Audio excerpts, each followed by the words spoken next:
भाइयों, अगर आपने इस सीरीज के 1 से 25 तक की वीडियो नहीं देखी है तो सबसे पहले उसको देखो, क्योंकि इस वीडियो में आगे का स्टोरी कंटिन्यू करने वाले हैं। पिछली पार्ट में हमने देखा था किम जी और दो यंग की खतरनाक फाइट के बाद वे दोनों आपस में भाईचारा ऑन टॉप कर ही देते हैं। उसके बाद किम जी दो यंग को हमारी वाइफू हाय जी की बड़ी बहन हाय इनसे मिलवाता है और अब से यह एक टीम की तरह काम करने का डिसाइड करते हैं और साथ में लैब को डिस्ट्रॉय करने का प्लान बनाते हैं। उनका सबसे पहला मिशन होता है कि उनकी एक फ्रेंड जिसका नाम रीन होता है उसे रेस्क्यू करना। उनका प्लान होता है कि हाय इन पुलिस से मदद लेके सारे रोड्स को ब्लॉक करवा देगी और किम जी और दो यंग लैब के व्हीकल को ब्लॉक करके अपने फ्रेंड को बचाएंगे।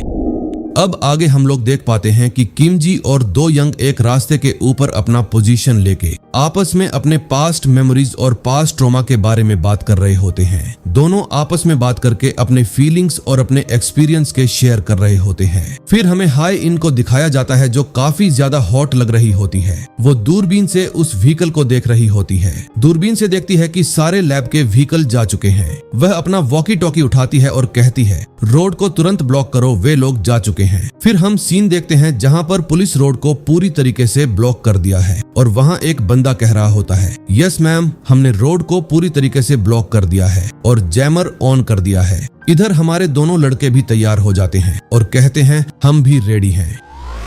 अचानक दो यंग एक विशाल पत्थरों की ढेर गिराता है जो वाहनों का रास्ता रोक देती है। आर्मर्ड वाहन के ड्राइवर अचानक से हुए ब्लॉकेज देखकर चौंक जाता है। धुएं के बीच एक खतरनाक सा बंदा दिखता है जो भाई पूरे आयरन मैन पोज में बैठा हुआ था, जो सभी ट्रांसपोर्ट गार्ड्स का ध्यान खींच लेता है। दो यंग अपना मन फोकस करता है और वो अपने हाथ को एसफॉल्ट पर दबाता है और अपनी विशाल स्टोन पावर से पूरा फ्लोर क्रैक कर देता है। ड्राइवर चीखता है जब उसे पता चलता है कि सामने वाला एक पावरफुल कार्डियक म्यूटेंट है। तभी जमीन से विशाल पत्थर के स्टेक्स निकलते हैं जो कारों को हवा में उछाल देते हैं। भारी वाहन कंट्रोल खोकर जोर से पलट जाते हैं। आर्मर्ड कारें पत्थरों से टकराकर बुरी तरह डैमेज हो जाती हैं। दो यंग इम्पैक्ट देखता है और कहता है कि साले ये लैब वाले का आर्मर बहुत ड्यूरेबल है। वो नोटिस करता है कि एक्सपेरिमेंट्स वाला मुख्य कंपार्टमेंट गिरने के बाद भी इंटैक्ट है। एक केबिन के अंदर गार्ड रेडियो पर चीखता है और एम्बुश की वार्निंग देता है। वो ऑर्डर देता है कि कोई ट्रांसपोर्ट व्हीकल न खोले और एक्सपेरिमेंट्स कंटेनर को सील ही रखे, जबकि गार्ड रेस्क्यू रोकने की कोशिश कर रहा होता है। तभी आसमान से एक पावरफुल अटैक ट्रक की छत पर गिरता है। किम जी क्रूरता से वाहन की बॉडी पर लैंड करता है और ठंडे स्वर में कहता है कि गार्ड्स लेट हो गए। गार्ड्स डिस्पेयर में सब लॉक करने का ऑर्डर देते हैं, लेकिन किम जी वार्न करता है कि जरूरत नहीं पड़ेगी। वो कहता है कि दरवाजा उनके लिए अच्छे से खुल जाएगा और अपने हाथों में एक बड़ा सा पत्थर पकड़े हुए अपना पावरफुल ब्लो तैयार करता है। किम जी पूरी ताकत से मुक्का मारता है और दुश्मन वाहन की मेटल छत को सीधे छेद कर देता है। ब्लो के इम्पैक्ट से उसका हाथ ही टूट जाता है और खून से सनी हड्डियां दिखने लगती हैं। दुश्मन पैनिक में आ जाते हैं जब देखते हैं कि लड़के ने नंगे हाथों से आर्मर में छेद कर दिया। बिना हिचकिचाए किम जी अपनी अनगॉडली स्ट्रेंथ से मेटल को फाड़कर छत का गैप और बड़ा कर देता है। वाहन के अंदर देखकर किम जी की आंखें फैल जाती हैं क्योंकि वो कुछ सरप्राइजिंग देखता है। वो ऋण को अंधेरे में छत के छेद से आती रोशनी के नीचे बैठा हुआ पाता है। इधर बाकी हैवी आर्म्ड गार्ड्स जल्दी से एक्शन में आ जाते हैं। कमांडर ऑर्डर देता है कि दोनों साले हरामी म्यूटेंट्स को मार दो जो ट्रांसपोर्ट पेरीमीटर में घुस आए हैं। किम जी दो यंग को देखकर मुस्कुराता है और फैसला करता है कि वो इस लड़ाई को सिर्फ 5 मिनट में खत्म कर देगा। गार्ड्स दो यंग पर निशाना साधते हैं और मुख्य टारगेट पर पूरा फायर कंसंट्रेट करने का ऑर्डर मिलता है। दो यंग जमीन पर वॉर करता है और विशाल स्टोन पिलर्स उठाकर उनकी फायर लाइन को डिस्टेबलाइज कर देता है। विशाल पत्थर जोर से टकराते हैं जो आर्म्ड गार्ड्स की विजन और एडवांस को ब्लॉक कर देते हैं। गार्ड्स ट्रैक के बीच आए पत्थरों की बारिश से बचने की कोशिश करते हैं। लीडर उन्हें डिस्टेंस बनाए रखने और एबिलिटीज एनालाइज करने का ऑर्डर देता है और लगातार शूटिंग जारी रखने को कहता है। एक गोली दो यंग के माथे पर सीधे लगती है और उसका खून फैल जाता है, लेकिन उसकी स्किन रॉक जैसी हार्ड हो जाती है जो गार्ड्स को उसकी डिफेंसिव म्यूटेशन की पावर देखकर शॉक्ड हो जाता है। सैनिक अटैक प्रायोरिटी चेंज करते हैं और पहले टारगेट पर फोकस करते हैं। वो किम जी की तरफ प्रिसाइज निशाना साधते हैं और किम जी पर इमीडिएट फायर का कमांड देते हैं। हमारा किम जी एक्सट्रीम स्पीड से गोलियों को डॉज करता है और खुद आर्मर्ड वाहन की दीवारों के साथ दौड़ता है। गार्ड्स किमजी की फिजिकल एजिलिटी से इंप्रेस हो जाते हैं और अपना पूरा हेवी एम्यूनिशन उस पर फोकस कर देते हैं। वो तेजी से डॉज करता है और 2 यंग के स्टोन बैरियर्स का इस्तेमाल शॉट से बचने के लिए करता है। किमजी हाई स्पीड से आगे बढ़ता है और स्टोन पिलर्स की कंटिन्यूअस कवरेज का फायदा उठाता है। दुश्मन जॉइंट एडवांस की स्ट्रेटजी नोटिस करते हैं और खुद भी कवर के नीचे रिओर्गेनाइज हो जाते हैं। पलक झपकते ही किमजी एक के सामने आता है और स्पेक्टेकुलर फ्लाइंग किक से उसे नॉकआउट कर देता है। किमजी एक खतरनाक मुक्का मारता है जो दुश्मन के प्रोटेक्शन विजर को पूरी तरह तोड़ देता है। वो बैटलफील्ड पर फ्लूइडली मूव करता है और लगातार कई एलीट सोल्जर्स को नीचे गिराता है। लड़ाई के बीच एक प्रोजेक्टाइल एमो किमजी के माथे के बीच में बिल्कुल सटीक और ब्रूटल तरीके से लगता है। किमजी मशीन गन की कई गोलियों से हिट होता है जो उसके हाथ, पैर और पेट को पियर्स कर देती हैं। पूरा शरीर खून से लथपथ होने पर युवक घुटनों के बल गिर जाता है, लेकिन सोल्जर जल्दी ही डेस्पेयर में आ जाते हैं क्योंकि उनकी गोलियां कोई असर नहीं कर रही। किमजी की सारी स्किन ऑब्जर्व्ड स्पीड से रीजनरेट होने लगती है जो दुश्मनों को डरा देती है। वो तुरंत खड़ा होता है और एक डिमोलिशिंग पंच मारता है जो एक और गार्ड को दूर फेंक देता है। किमजी अपना इम्प्लेकेबल मास्कर जारी रखता है और ट्रक के आसपास का पूरा एरिया आसानी से साफ कर देता है। अचानक 3 नुकीला मेटल क्लो हवा में आती है जो किमजी की तरफ एसफाल्ट पर उड़ता है। तेज नुकीले टिप्स किमजी के सीने और लिम्ब्स को पकड़ लेते हैं और उसकी मूवमेंट्स लॉक कर देते हैं। गार्ड्स क्लॉज के जरिए पावरफुल इलेक्ट्रिक करंट एक्टिवेट कर देते हैं ताकि किमजी को पूरी तरह इमोबिलाइज कर दें। Commander high power electric shock weapons के इमीडिएट यूज की अनुमति देता है। किमजी के पूरे शरीर में ब्रूटल डिस्चार्ज दौड़ता है जिससे उसकी हड्डियां नीली चमकती दिखती हैं। 2 यंग सीन देखकर बेहद वॉरिड हो जाता है जब उसका दोस्त इस भयानक अटैक झेल रहा होता है। 2 यंग सीन देखकर शॉक में है क्योंकि उन लैब के गार्ड्स के ट्रांसपोर्ट काफिले में इतना खतरनाक इक्विपमेंट था। Guards giant high voltage electric generator तैयार करते हैं ताकि म्यूटेंट को एक बार में काबू कर लें। पास्ट मेमोरी में 2 यंग चीखता था कि बाकी लोग भागो, जबकि वो खुद गार्ड्स को अकेला रोकने की कोशिश करता था। वो घायल दोस्तों को इमरजेंसी स्टेयर्स की तरफ भेजता था। एक सेलमेट चौंक कर पूछता था कि क्या 2 यंग अकेले सबका सामना करेगा। 2 यंग कॉन्फिडेंस से मुस्कुराता और कहता था कि गार्ड्स की गोलियां कभी उसकी दीवार से पार नहीं होंगी, लेकिन लेबोरेटरी साइंटिस्ट्स ने उसके खिलाफ इलेक्ट्रिकल कंटेनमेंट डिवाइसेस यूज करने की अनुमति दे दी। लड़के को भारी इलेक्ट्रिक डिस्चार्ज मिला और वो बेहद दर्द में चीख उठा जब उसकी मसल्स पैरालाइज हो गईं। उसने डेस्पेयर में देखा कि उसकी स्टोन शील्ड बिजली के खिलाफ बेकार थी। पास्ट मेमोरी में लेबोरेटरी स्ट्रक्चर ढहने लगा और सभी गार्ड्स डेस्पेयर में आ गए। प्रेजेंट में 2 यंग इलेक्ट्रिफाइड क्लॉज से बचने के लिए तेजी से डॉज करता है। वो दुश्मन की तरफ गुस्से से देखता है और गारंटी देता है कि उसका शरीर बिजली के दर्द को अच्छे से याद रखता है। 2 यंग जानता है कि अगर उसे ये शॉक लगा तो वो अपनी पावर्स यूज करने की क्षमता पूरी तरह खो देगा। वो सोचता है कि अगर अब सबमिट हो गया तो वो कभी कुछ भी मदद नहीं कर पाएगा। कई मेटल क्लॉज उस पर फायर होते हैं जिससे युवक पीछे हटकर जल्दी से डॉज करता है। 2 यंग गुस्से से होंठ काटता है और लड़ाई पर फोकस करने को कहता है। वो चिल्लाता है कि पुरानी बुरी यादों को भूलकर गार्ड्स के शॉक का सामना करे। वो रियलाइज करता है कि बस उस मशीन के पावर सोर्स को डिस्ट्रॉय कर देना काफी है ताकि सारे उनके टॉयज डीएक्टिवेट हो जाएं। पूरी डिटर्मिनेशन के साथ 2 यंग बड़े इलेक्ट्रिक जनरेटर की तरफ मैक्सिमम स्पीड से आगे बढ़ता है और दुश्मन ट्रूप के सामने समय पर विशाल स्टोन स्टेक्स उठा देता है। बड़े पत्थर जोर से टकराते हैं जो गार्ड्स की विजन और फायर लाइन को पूरी तरह ब्लॉक कर देते हैं। 2 यंग नोटिस करता है कि वो जल्दबाजी में था और फ्लैंकिंग स्क्वाड से सरप्राइज होकर हिट हो गया। 3 नई मेटल क्लॉज फायर होती हैं और 2 यंग की स्टोन शील्ड को डेडली प्रिसीजन से पियर्स कर देती है।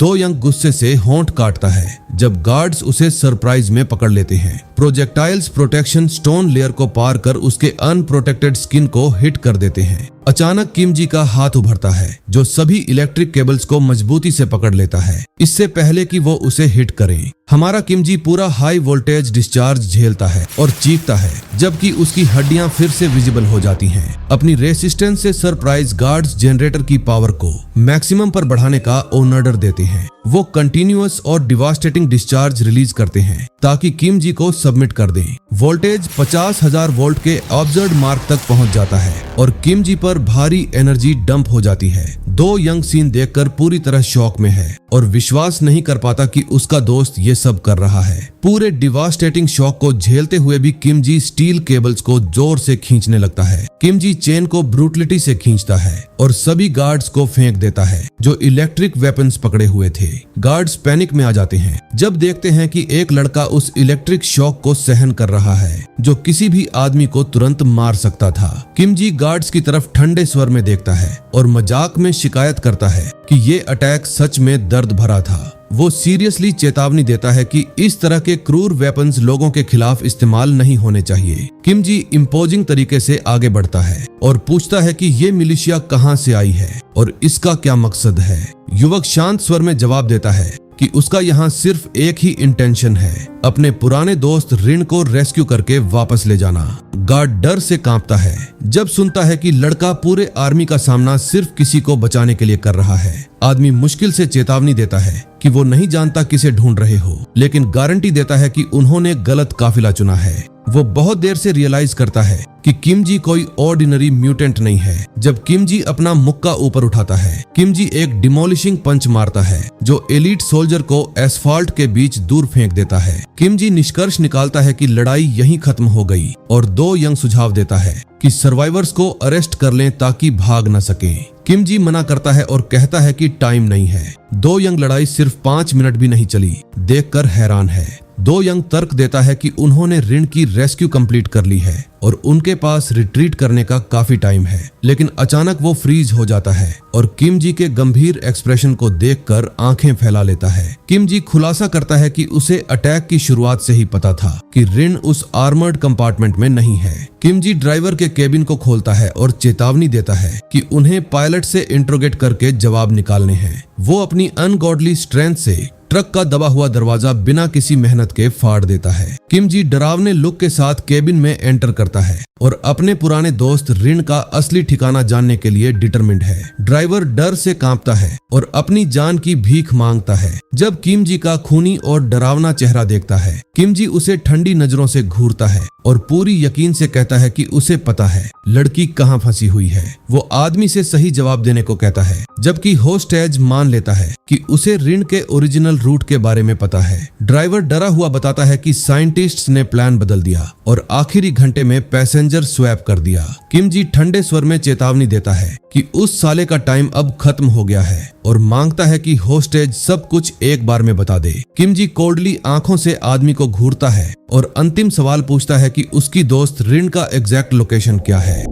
सीन शिफ्ट होकर म्यूटेंट्स के टेम्पररी डिटेंशन साइट पर आ जाता है। एक साइंटिस्ट एक्सपेरिमेंट नंबर 3 121 के डेटा को एनालाइज कर रहा होता है जो बेहोश पड़ा होता है। वो लड़की की पलक खोलता है और नोटिस करता है कि उसकी प्यूपिलरी रिस्पॉन्स बहुत वीक है और उसे लगभग कोई दर्द महसूस नहीं हो रहा। अचानक लड़की के शरीर से एक तेज कांटे निकलते हैं जो मेडिकल एग्जामिनेशन के दौरान साइंटिस्ट का ध्यान खींच लेते हैं। साइंटिस्ट पीछे गिर जाता है और डर से चीखता है जब उसे दर्जनों खतरनाक कांटे उसके पूरे शरीर पर दिखते हैं। रिसर्चर हक्का बक्का होकर बड़बड़ाता है जब रियलाइज करता है कि लड़की बेहोश होने के बावजूद अपनी स्पेशल एबिलिटी यूज कर रही है। ब्लॉन्ड हेयर वाला डायरेक्टर आगे आता है और चेतावनी देता है कि बेहोश होने के बावजूद उसका दिल रिएक्ट कर रहा है। वो एक्सप्लेन करता है कि होश न होने के बावजूद लड़की का basic self defence instinct active है। वो उसके शरीर को ठंडे स्वर में एनालाइज करता है और कैक्टस हार्ट के कांटे जनरेशन के शानदार रिदम की तारीफ करता है,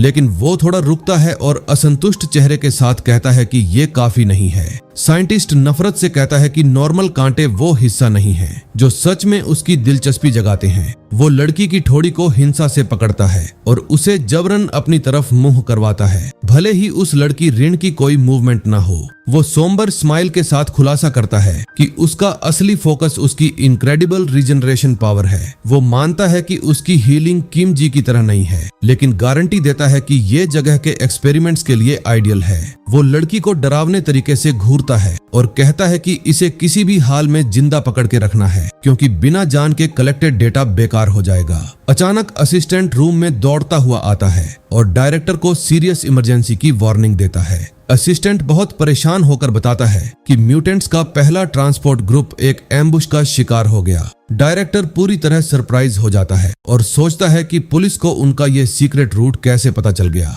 वो चिढ़कर जीभ चटकाता है और दूसरे ग्रुप ऑफ म्यूटेंट्स का ट्रांसफर तुरंत पोस्टपोन करने का फैसला करता है। ब्लॉन्ड साइंटिस्ट पूरी टीम को इक्विपमेंट कलेक्ट करने और जल्दी लेबोरेटरी लौटने का ऑर्डर देता है, लेकिन जबकि कर्मचारी तैयार हो रहे होते हैं तभी एक हिंसक धमाका सारी शांति तोड़ देता है और छत फट जाती है। मलबे और धुएं की बारिश गार्ड्स को दबा देती है और वेयरहाउस में पार्क कारों को डिस्ट्रॉय कर देती है। किमजी रेडियो से हाई इन से कांटेक्ट करता है और चेतावनी देता है कि उन्होंने बेस लोकेट कर ली है और एक्सटर्नल गार्ड को गिरा दिया। दोनों दोस्त डिस्ट्रॉयड एंट्रेंस से इम्पोजिंग तरीके से चलते हैं और रेस्क्यू प्लान की ऑफिशियल शुरुआत का ऐलान करते हैं। डायरेक्टर और साइंटिस्ट अनबिलीवेबल से देखते हैं कि सिर्फ 2 म्यूटेंट्स ने उनके टेम्पररी बेस पर इन्वेड करने की हिम्मत की। वो उनसे गहरी नफरत के साथ देखता है और एक्सेप्ट नहीं कर पाता कि उस सालों से बिना डर के उसके बेस पर अटैक कर दिया। उनकी इतनी हिम्मत। हम देखते हैं कि उस बिल्डिंग से काफी ज्यादा सोल्जर बाहर निकलते हैं और घुसपैठियों के घुसने का अलर्ट जारी कर देते हैं।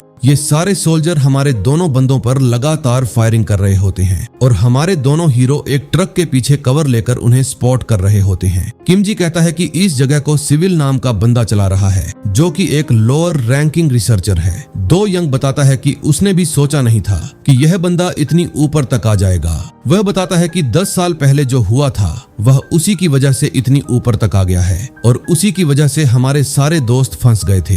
किमजी कहता है कि ऐसी बात है तो हमें अलग अलग हो जाना चाहिए। वह आगे बोलता है कि हमारे पास 2 अलग अलग टाइप की एबिलिटी है, तो हमें ऋण को रेस्क्यू करने में यह मदद मिलेगी। अगर हम एक साथ रहेंगे तो इससे हम ही स्लो हो जाएंगे। वह आगे कहता है तब मैं ऋण को रेस्क्यू करूंगा। दो यंग कहता है अब भाई तो फिर मुझे यहाँ क्यों बुलाया है? किमजी कहता है मैं अंदर जाकर उसे रेस्क्यू करूंगा और तुम यहाँ सारे गार्ड्स का ध्यान भटकाओ। वह उसे सावधान रहने के लिए कहता है क्योंकि अंदर बहुत ज्यादा खतरनाक हो सकता है। किमजी दो यंग से कहता है कि अगर तू नहीं संभाल पाएगा तो हम रोल को एक्सचेंज कर सकते हैं। दो यंग गुस्सा हो जाता है और कहता है क्या तू मुझे इतना कमजोर समझता है? वह अपने हाथों को जमीन पर पटकता है और अपनी एबिलिटी यूज करना स्टार्ट कर देता है। सामने वाले गार्डों के सामने एक बहुत ही खतरनाक पत्थर जमीन से ऊपर जाते हैं और यहाँ पर हमारा दो यंग काफी खतरनाक तरीके से अपनी एबिलिटी यूज करने को तैयार हो जाता है और किमजी को जाने को कहता है। किमजी पीछे मुड़ता है और लेफ्ट की तरफ भागने लगता है। दो गार्ड्स दो यंग पर गन तान देते हैं और उसे सरेंडर करने का ऑफर करते हैं। गार्ड्स बिना सोचे दो यंग पर फायर कर देते हैं। एक बुलेट उसके सिर पर बीचों बीच जाकर लगती है। उसके साथ गार्ड उस पर बहुत सी फायर लॉन्च कर देते हैं, लेकिन दो यंग को इनसे कोई फर्क नहीं पड़ता।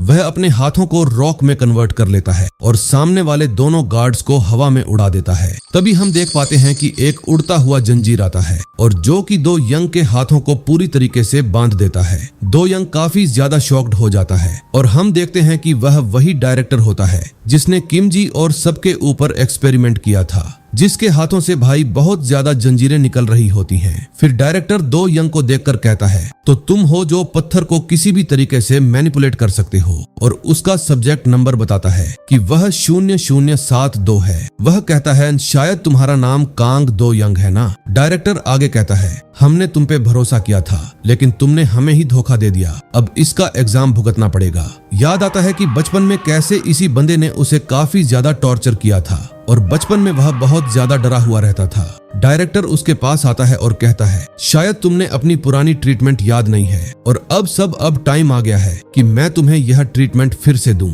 इसके बाद वह अपने हाथों को कस लेता है और जोर से चिल्लाकर कहता है मुझे कोई भी ट्रीटमेंट नहीं दे सकता, और अपने फोर्स के साथ उस जंजीर को घुमाता है जिससे उसके साथ वह डायरेक्टर भी हवा में उड़ जाता है।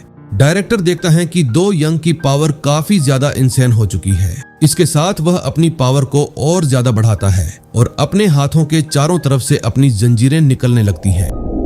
यह देखकर दो यंग भी शॉक्ड हो जाता है कि उन बंदों ने फिर से एक जनरेटर को निकाल लिया है और भी ज्यादा गार्ड आ चुके हैं। जो कि शॉक वाली गन का यूज करते हैं। दो यंग काफी ज्यादा स्पीड से वहां से निकलने की कोशिश करता है, जबकि गार्ड्स उन पर फायर कर रहे होते हैं और डायरेक्टर की जंजीरें भी उन्हें पकड़ने की कोशिश कर रही होती है। लेकिन दो यंग अपनी फास्ट मूवमेंट से उनसे बचता है और एबिलिटी यूज करके सबके अटैक को ब्लॉक कर देता है और सोचता है अब भाई मैं जस्ट 1 इंच के लिए मरने ही वाला था। तभी डायरेक्टर की उड़ती हुई जंजीर आती है और दो यंग को पकड़ लेती है। उनमें से एक धुंध में से एक आदमी निकलता हुआ आता है जो कि डायरेक्टर होता है। हम देखते हैं कि वह अपने हाथों से सारे जंजीरों को कंट्रोल कर रहा होता है। यह वॉल्वरिन की तरह अपने हाथों से ही जंजीरें निकालकर दो यंग को पकड़े हुए होता है और कहता है अगर तुम पुरानी ट्रीटमेंट भूल गए होंगे तो मैं तुम्हें शुरुआत से वही ट्रीटमेंट दे सकता हूँ और इस बार तुम्हारी बॉडी भी तुम्हें खुद नहीं बचा पाएगी। ये बोलकर थोड़ा साइकोटिक स्माइल करता है, लेकिन हमारा दो यंग अपना हाथ जमीन पर रखता है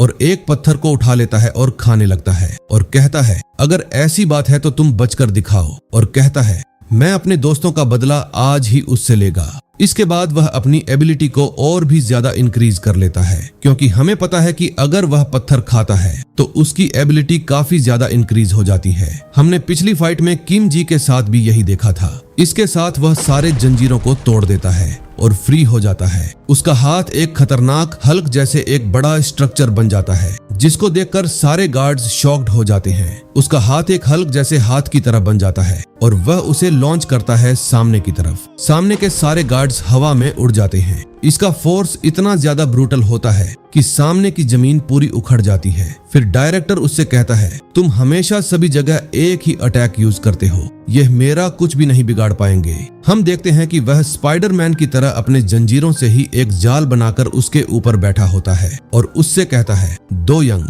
तुम आज भी काफी ज्यादा स्लो हो। इस अटैक के बाद दो यंग काफी ज्यादा वीक हो चुका होता है, क्योंकि हमें पता है कि वह अपना पावरफुल अटैक यूज करने के बाद वीक हो जाता है। इससे डायरेक्टर उसके मुंह पर यह कहता है मुझे तुम्हारा सारा प्लान पता है। तुम्हारा एक दोस्त जो कि तुमसे स्प्लिट होकर रिन को बचाने गया है, उसके पास मेरी पूरी स्क्वाड है और वह बच नहीं पाएगा। तुमको निपटाने के बाद मैं उस साले को भी निपटा दूंगा। ये सुनते ही दो यंग वहां पर नीचे गिर जाता है, क्योंकि वह काफी ज्यादा वीक हो चुका होता है। तभी उसके वॉकी टॉकी में एक आवाज आती है कि सिक्योरिटी टीम पूरी तरीके से खत्म हो चुकी है। ये सुनकर भाई डायरेक्टर की फट के चार हो जाती है, क्योंकि भाई हमारा किम जी सारे गार्डों को निपटाकर आगे चला गया होता है और वह सोचता है कि यह बंदा तो काफी ज्यादा खतरनाक लग रहा है और दो यंग से ज्यादा भयंकर है। वह जल्दी से अपनी लैब की तरफ भागता है, लेकिन वहां पर किम जी रिन के पास पहुंच चुका होता है। वह उनकी जंजीरों को तोड़कर उसे कहता है कि वह उसे बचाने के लिए आ गया है। रिन ऊपर की ओर देखती है, लेकिन तभी पीछे से डायरेक्टर अपनी एबिलिटी यूज करता है और किम जी को पकड़ लेता है। उसकी जंजीरें किम जी के गले पर ऐसी फंस जाती हैं जैसे वह किसी कुत्ते को पकड़ा हो।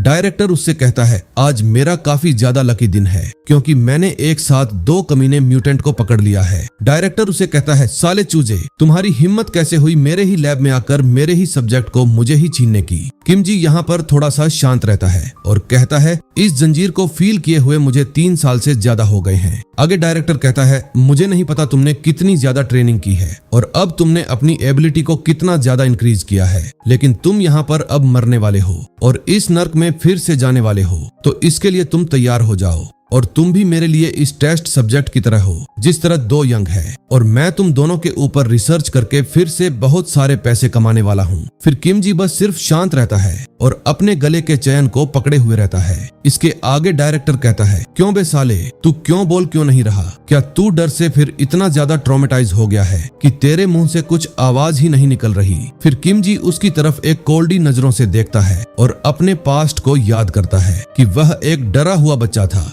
जो कि एक अलमारी पर छुपा हुआ था। लेकिन तभी वहां पर एक आदमी का हाथ आता है और उसे लॉलीपॉप देकर कहता है कि यह लो बच्चे। हम देखते हैं कि वह यही डायरेक्टर होता है और वह छोटे किम जी से कह रहा होता है बच्चे तुम छुप क्यों रहे हो, डरने वाली कोई बात नहीं है। और वह उसकी हेल्प करने आया है और वह किम जी का दोस्त बनना चाहता है। किम जी उसकी तरफ देखता है और कहता है, क्या आप मेरे दोस्त बनना चाहते हैं? आगे डायरेक्टर कहता है, तुम्हें दूसरों की तरह एक्सपेरिमेंट से नहीं गुजरना होगा, बस एक छोटी सी टेस्ट करनी होगी। किम जी थोड़ा डरा हुआ कहता है, क्या आप मुझसे प्रॉमिस कर रहे हैं? वह आगे कहता है, हाँ मैं तुम्हें प्रॉमिस करता हूँ। फिर बाद में एक भयानक सीन दिखाया जाता है जहाँ पर डायरेक्टर बहुत ज्यादा ब्रूटली वह किम जी को जंजीरों से लैस करके उस पर एक्सपेरिमेंट कर रहा होता है। हम देखते हैं कि डायरेक्टर उस पर एक्सपेरिमेंट करते हुए कह रहा होता है, इसकी रिकवरी स्पीड तो काफी ज्यादा स्लो हो चुकी है क्योंकि इसमें काफी ज्यादा ब्लड लॉस कर दिया है। इसकी वजह से इसके बॉडी के पार्ट्स काफी ज्यादा वीक हो चुके हैं।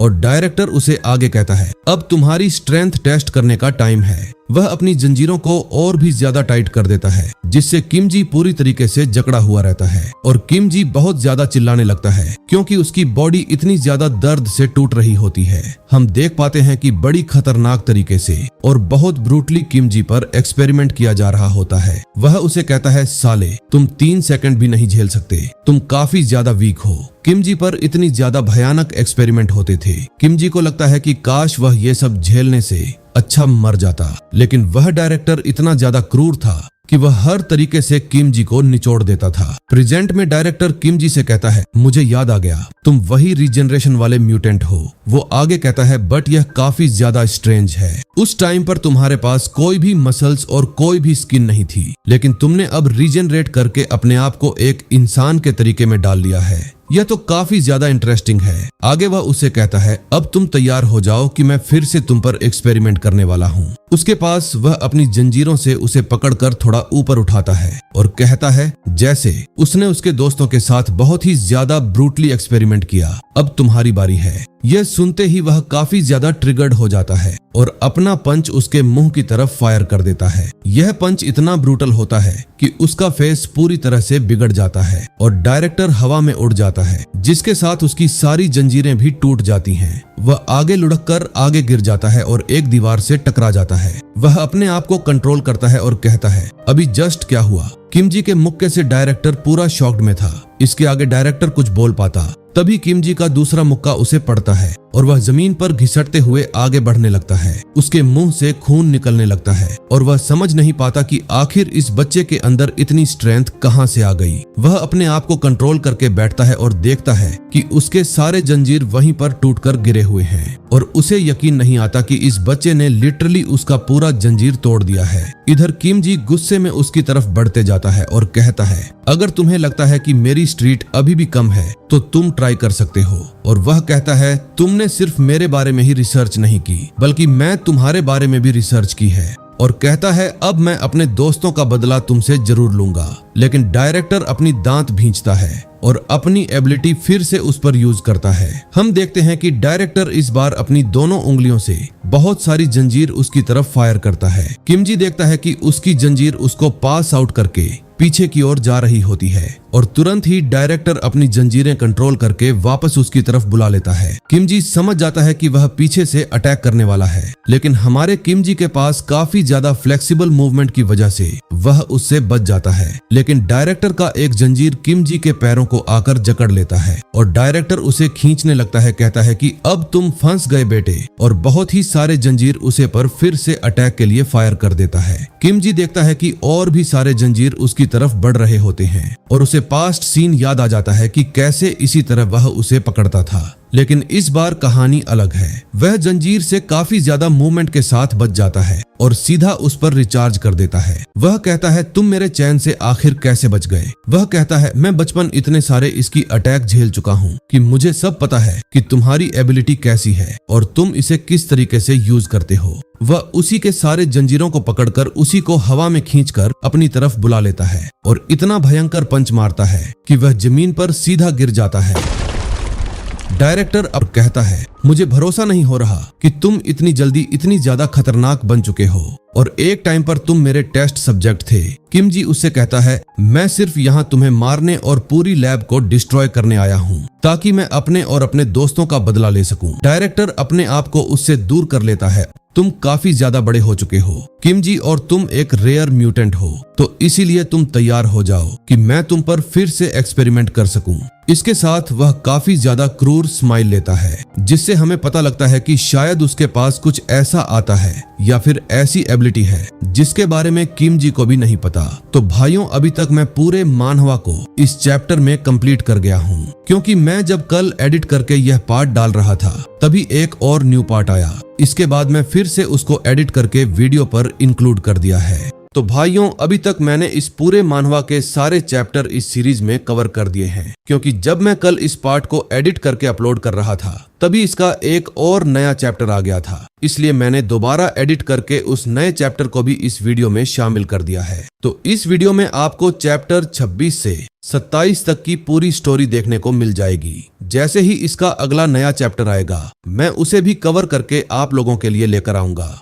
अब तक इस मानहवा के जितने भी चैप्टर आए हैं वो सभी मैंने अपने चैनल पर एक्सप्लेन कर दिए हैं, और इसके बाद मैं फॉगलैंड की पूरी सीरीज को भी कवर करूंगा, क्योंकि अभी तक मैंने सिर्फ चैप्टर 40 तक ही एक्सप्लेन किया है। इसके नए चैप्टर्स को भी मैं अगली वीडियो में एक साथ कवर कर दूंगा। तो ऐसे ही इंटरेस्टिंग और नए मानहवा के एक्सप्लेन के लिए चैनल को सब्सक्राइब करके जरूर रखना। और अगर तुम्हें कोई और बढ़िया मानहवा पता है जिसे मैं एक्सप्लेन करूं तो कमेंट करके जरूर बताना, मैं उसे जरूर देखूंगा और आप लोगों के लिए लेकर आऊंगा। So I am your host Nexo and you are watching Nexo manhwa explanation series. तो मिलते हैं अगली वीडियो में, तब तक के लिए बाय।